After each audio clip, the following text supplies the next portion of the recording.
अस्सलामुअलैकुम dear students, hopefully आप सब बिल्कुल ठीक होंगे। आज का हमारा टॉपिक है biology and the service of Mankind, जिसमें हमने ये स्टडी करना है कि बायोलॉजी ने इंसानियत के लिए क्या क्या काम किए हैं।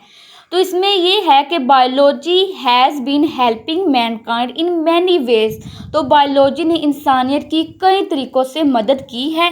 इंक्रीजिंग फूड प्रोडक्शन, एक तो इसने फूड की पैदावार में बहुत ही इजाफा कर दिया है।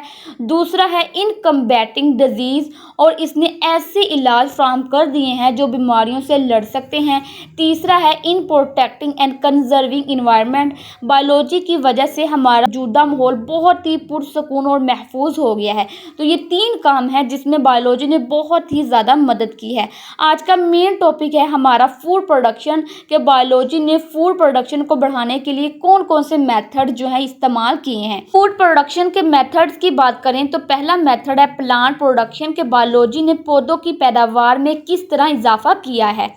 Plant production has been tremendously increased. Tremendously का मतलब होता है बहुत ज़्यादा। प्लांट प्रोडक्शन को बहुत ही ज़्यादा बढ़ा दिया गया है बाय इम्प्रूविंग एग्जिस्टिंग वैराइटीज़, यानी कि ऐसी वैराइटीज़ जो पहले से ही मौजूद थी उनको इम्प्रूव करके प्लांट प्रोडक्शन को बढ़ाया गया है।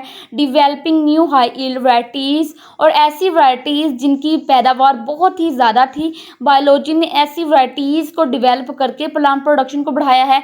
तीसरा स्टेप है developing disease resistance varieties of plants, और प्लांट्स की ऐसी वैराइटीज़ जो बीमारियों से लड़ सकती थी, बायोलॉजी ने इन वैराइटीज़ को डिवेल्प करके प्लांट प्रोडक्शन को बढ़ाया है। तो ये 3 मेथड हैं जिनके ज़रिए बायोलॉजी ने प्लांट प्रोडक्शन को बहुत ही ज़्यादा बढ़ा दिया है। फूड प्रोडक्शन का दूसरा मेथड है सिलेक्टिव ब्रीडिंग। तो इसमें ये है कि plant and animal breeders have developed through selective breeding. तो सिलेक्टिव ब्रीडर्स सिलेक्टिव ब्रीडिंग के ज़रिए प्लांट और एनिमल की ब्रीडिंग को डिवेल्प करते हैं using the principle of genetics, और ये सिलेक्टिव ब्रीडर्स जेनेटिक्स के प्रिंसिपल को इस्तेमाल करके ही प्लांट और एनिमल ब्रीडिंग को डिवेल्प करते हैं। New better varieties of wheat, rice, corn, chicken, cow and sheep, और इससे हमें चावल, गंदम, मकई, गोश्त और जो दूध है इनकी बहुत ही बेहतरीन वैराइटीज़ जो है मिलती हैं। सिलेक्टिव ब्रीडिंग का दूसरा पॉइंट ये है poultry breeders have developed broilers for getting quick and cheap white meat. तो पोल्ट्री फार्म्स में जो काम करते हैं इनको हम पोल्ट्री ब्रीडर्स कहते हैं। ये पोल्ट्री ब्रीडर्स एक मुर्गी जिसको हम ब्रायलर्स कहते हैं, इस ब्रायलर्स मुर्गी को ये 40 दिनों में तैयार करते हैं। फिर क्या होता है कि इस मुर्गी की वजह से हमें बहुत ही जल्द और बहुत ही सस्ता गोश्त मिलता है, और इस ब्रायलर मुर्गी का जो गोश्त है ये वाइट कलर का होता है। आगे है ट्रांसजेनिक प्लांट्स, यानी कि ऐसे प्लांट्स जिनके अंदर बाहर का डीएनए शामिल किया जाए, इनको ट्रांसजेनिक प्लांट्स कहते हैं। इसमें ये है those plants in which having foreign DNA incorporated into their cells called transgenic plants, यानी कि ऐसे प्लांट्स जिनके सेल्स में बाहर का डीएनए यानी कि फॉरेन डीएनए इनकॉर्पोरेट किया जाए, तो ऐसे प्लांट्स को हम ट्रांसजेनिक प्लांट्स कहते हैं। आगे है क्लोनिंग, के क्लोनिंग क्या होता है, तो इसकी डिफाइंड ये है the production of genetically identical copies of organisms and cells by asexual reproduction are called cloning, यानी कि एसेक्सुअल रिप्रोडक्शन के ज़रिए ऑर्गेनिजम्स और सेल्स की एक जैसी कॉपीज़ को बनाना, इसको हम क्लोनिंग कहते हैं। तो क्लोनिंग में हमने ऑर्गेनिजम्स और सेल्स की एक जैसी कॉपीज़ को बनाना होता है। आगे हमारे पास है टिश्यू कल्चर टेक्निक, यानी कि ऐसी टेक्निक जिसमें सेल्स और टिश्यू की ग्रोथ आर्टिफिशियल मीडियम में करवाई जाती है, इसको हम टिश्यू कल्चर टेक्निक कहते हैं। The growth of tissue and cells in an artificial medium known as tissue culture technique. तो ऐसी टेक्निक जिसमें टिश्यू और सेल्स की ग्रोथ आर्टिफिशियल मीडियम में होती है, तो ऐसी टेक्निक को हम टिश्यू कल्चर टेक्निक कहते हैं।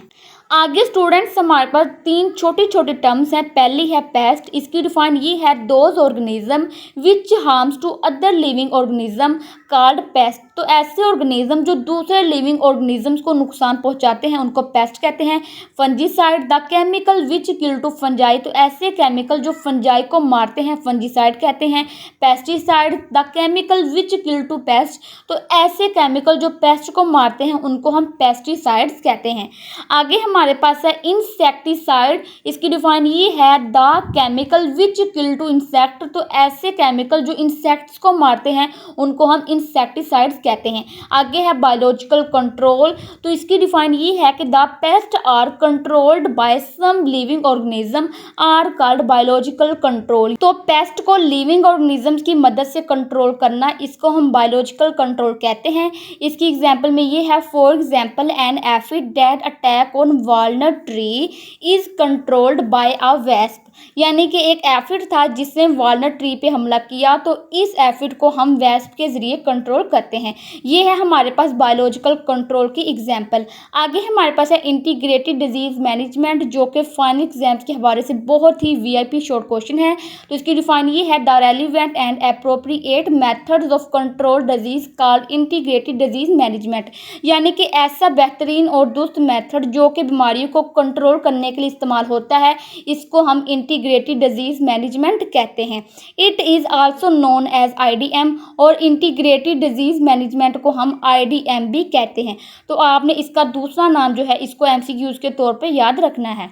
आगे हमारे पास है हाइड्रोपोनिक कल्चर टेक्निक। ये भी फाइनल एग्जाम्स के हवाले से बहुत ही वीआईपी शॉर्ट क्वेश्चन है।